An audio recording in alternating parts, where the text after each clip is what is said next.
name's Jackie Lanham, and I'm Director of Group Resourcing and Development, and it's my role to take the lead on this particular piece of work.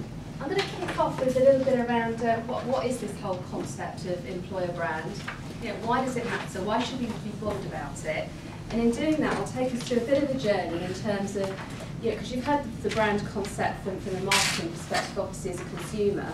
So we'll talk a little bit about that, and then we'll segue into the importance of brand from the perspective of employing people. And then we'll talk about, in particular, the work that we've done over the course of the last 12 months plus around establishing an employer brand for the co-op. So if we look about what is a brand, kind of just take a few minutes to think about the car you drive.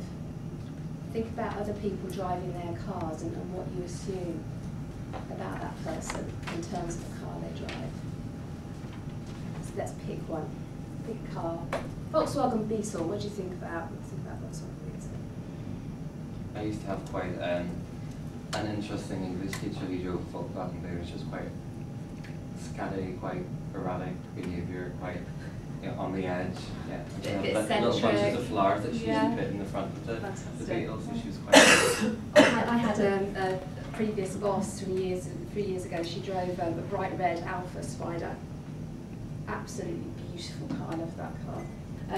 And then about 5 years later, she decided to these sports cars now. I'm going to get a Beetle. And she said, "People are so nice to me now when I'm out driving.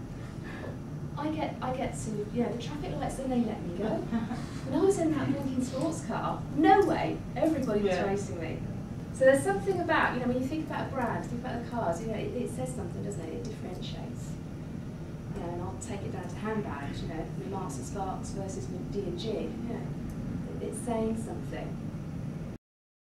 There's some kind of reassurance in terms of that brand that you might be choosing, what you're looking for out of that brand. When you sort of segue into the differences, when you get into marketing to a consumer and employee, people often say to me, well, it's confusing, Jackie, just have one brand.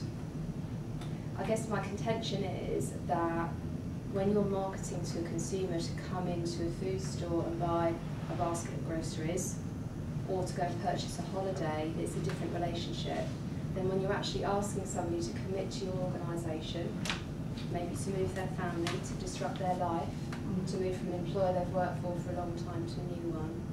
And actually when they join that employer, they choose that employer, what they're choosing is a company that's going to fund every purchase that they make, pretty much. When we join an organisation, we want to feel that our career looks good, don't we? We want to have good conversations at dinner parties, at the barbecue, that kind of thing. I have to say, my life is so much easier down the pub now. Because I work for a big local employer. I live down in Norfolk, and I'm at the bar, and I go, blinking Aviva again. What are they up to?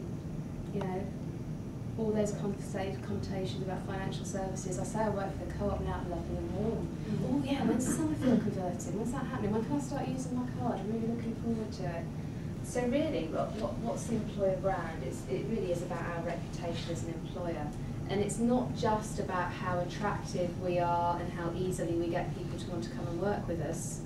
It's about capturing them and them wanting to stay as well. The co-op's strength now as a business organisation, and then that also starts to set some hurdles in your own mind in terms of, well, should I therefore feel better about working for here, or should my experience be better because of all this stuff that I'm hearing outside?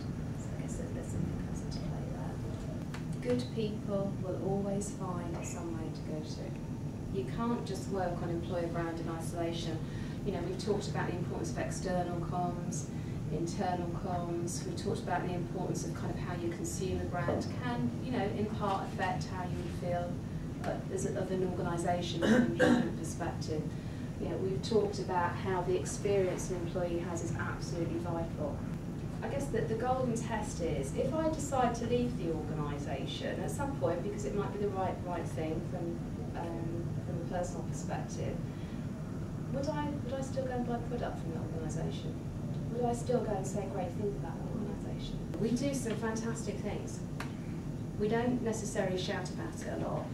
And when we do talk about it, we always talk about how we could have done it better, or how so-and-so's doing it a bit better. Now it's great that we don't have an arrogance.